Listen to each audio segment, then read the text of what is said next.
Hello and welcome to Phantom Reviews 7.2. Gang chat, separate chat channel, kind of just two channels now. Friendly battles, you can go through formations. There is a friendly battle formation where you can set battle machines or not.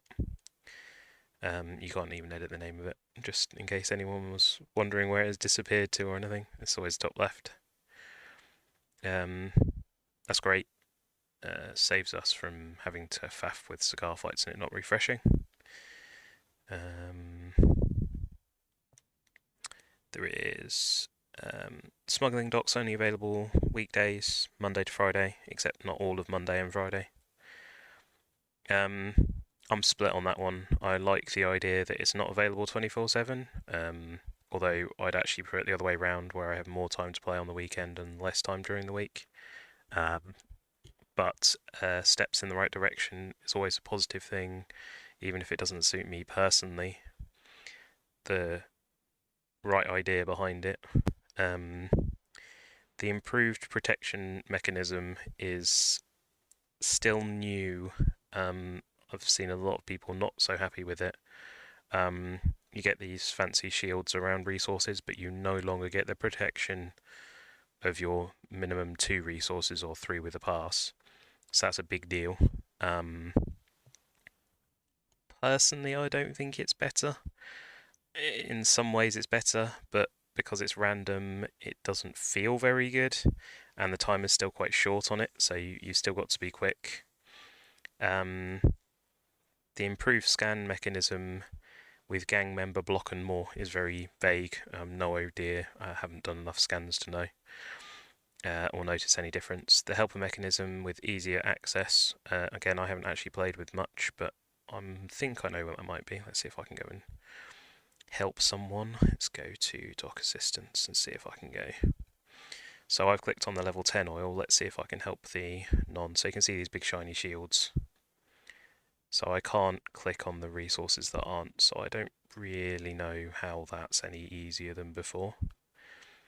And you can see the big shiny shields from before. There's also a weird thing where people who haven't updated can still interact.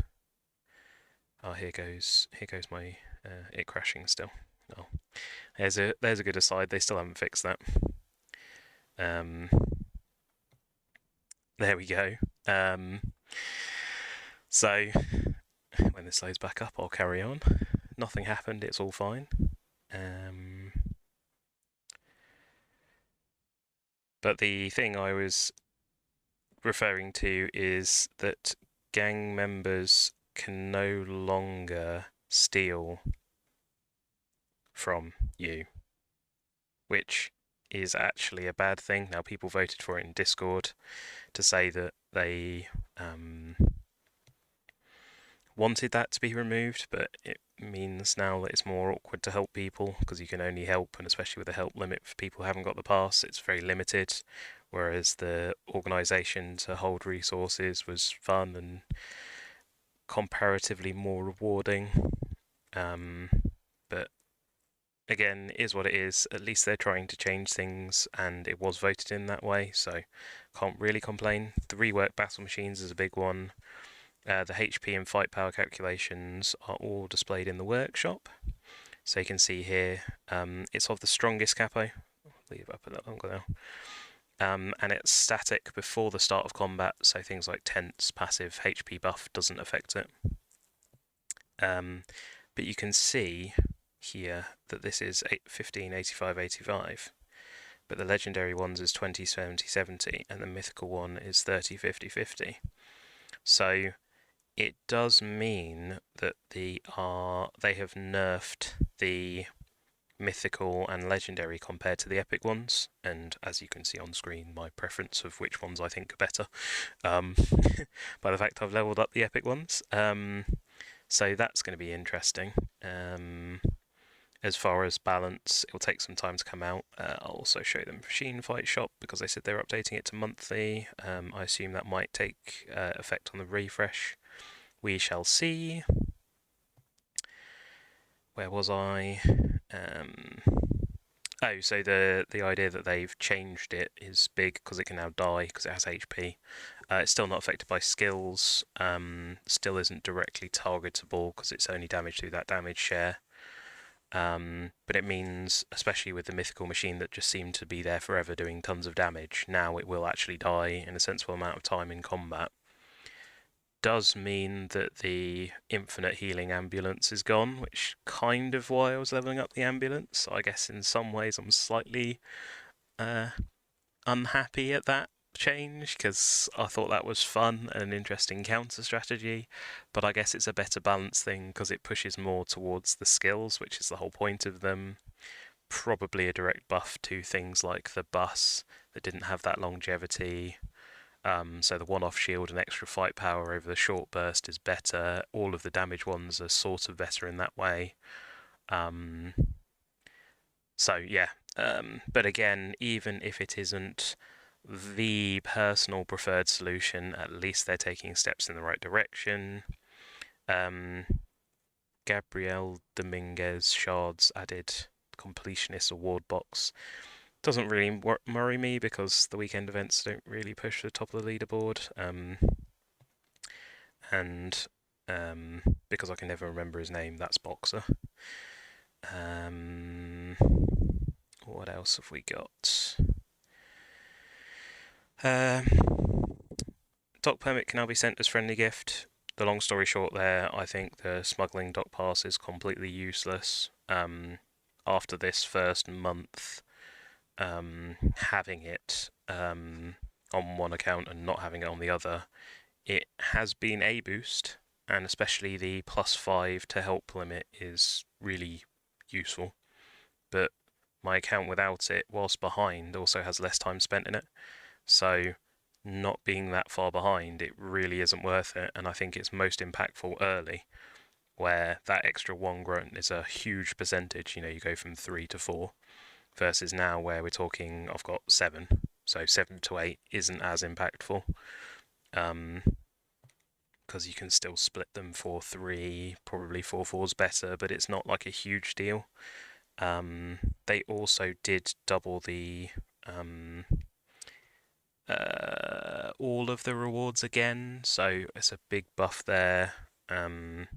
Still probably not enough to fully scale compared to the insane costs. In fact, I'll just quickly skip into it just to show.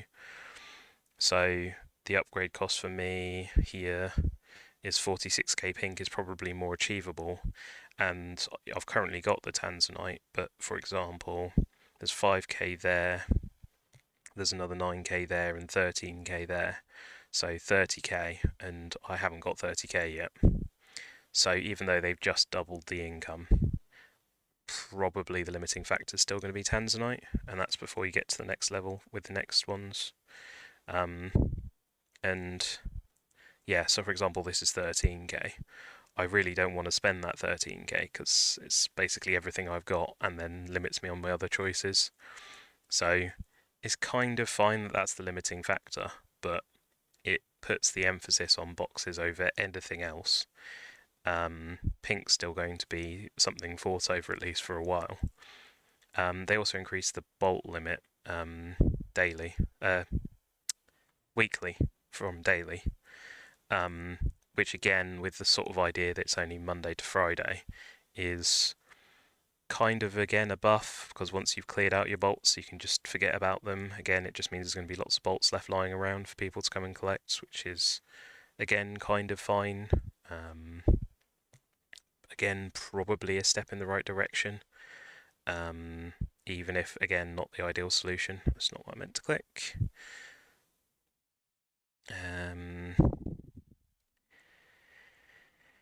Battle machine animation. Oh, max preview editor uncollected battle machine. Don't even know what that means. Gonna pass. I assume that's through the stash, or through the machine shop where you can see things. I never had a problem with that preview, so it didn't really affect me because it all made sense to me and all worked fine. So doesn't seem any worse.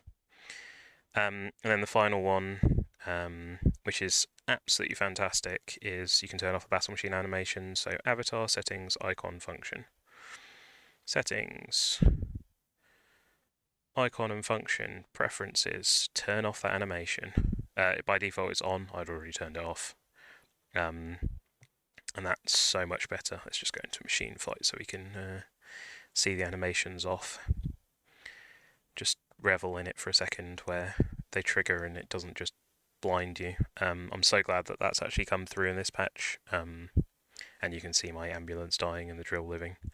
But that's great. Obviously everyone's going to have to go and turn it off now if you want it off. But it's there.